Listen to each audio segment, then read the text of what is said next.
জানো তো, second time নতুন করে আবার প্রথম থেকে শুরু করার কথা অনেকবার ভেবেছি, কিন্তু ভাবনাটা প্রত্যেকবারই ভাবনাই হয়ে রয়ে যেত, আমি কাজে করতে পারতাম না। আমার ভিডিওগুলোতে তোমাদের নানা রকম কমেন্ট আসে, তবে ওই অত পজিটিভ কমেন্টের মধ্যে আমার ওই নেগেটিভ কমেন্টগুলো বেশ ক্ষুদ্র লাগে। নেগেটিভ কমেন্ট দেখে আমি কখনো ভয় পাইনি, কারণ আমি মনে করি আমি সেই জায়গাটায় পৌঁছেছি বলেই আমি আজকে এই নেগেটিভ কমেন্টগুলো পাচ্ছি। কারণ এই সমাজ কারোর ভালো দেখে ভালো থাকতেই পারে না। আমার সময় লাগবে, আগের মতন সমস্ত কিছু করতে আমার সময় লাগবে। তোমাদের যা যা প্রশ্ন আছে সব কিছুর উত্তর আমি দেব, কিন্তু একটু ধৈর্য ধরে বসো, কারণ ওই উত্তরগুলো দেওয়ার মতন পরিস্থিতি বা সাহস এখনও আমার কোলায়নি।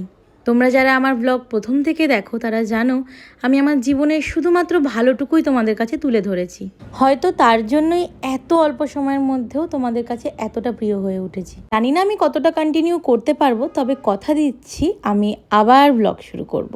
তাই ভাবলাম নববর্ষের দিন থেকে শুরু করা যাক। আশা রাখছি তোমরা আমার এই নতুন অধ্যায় পাশে থাকবে। আমার লাস্ট ভিডিওতে তোমাদের প্রচুর কমেন্ট ছিল যে আমার ব্লাউজ আর শাড়ি ডিটেলসটা। শাড়িটা কিনেছিলাম কাঁচরাপাড়ার একটা শপ বিমল থেকে, আর ব্লাউজটা হচ্ছে বানানো। ব্লাউজের যেই কাপড়টা সেটা বাংলাদেশের, তবে ব্লাউজটা আমি বানিয়েছি কাঁচরাপাড়ারই একটা শপ থেকে। আমি বরাবরই ওই দোকান থেকেই ব্লাউজ বানিয়ে থাকি, আর বেশ ভালো কাজ তাদের। ঢং করে তো শাড়ি পরে গেছি পুজো দিতে, কিন্তু এই পচা গরমে আমি তো আলু সিদ্ধর মতন সিদ্ধ হয়ে গেছি। মন্দিরে পুজো করে সোজা চলে গেছিলাম স্টুডিওতে, সেখানেও পুজো করে বাড়ি ফিরলাম। বাড়ি ফিরে সর্বপ্রথম যেই কাজটি সেটা হলো কিছু ভিডিও আর ফটো তোলা। নববর্ষের হাফ ডেতেই আমার 90% এনার্জি এখানেই শেষ।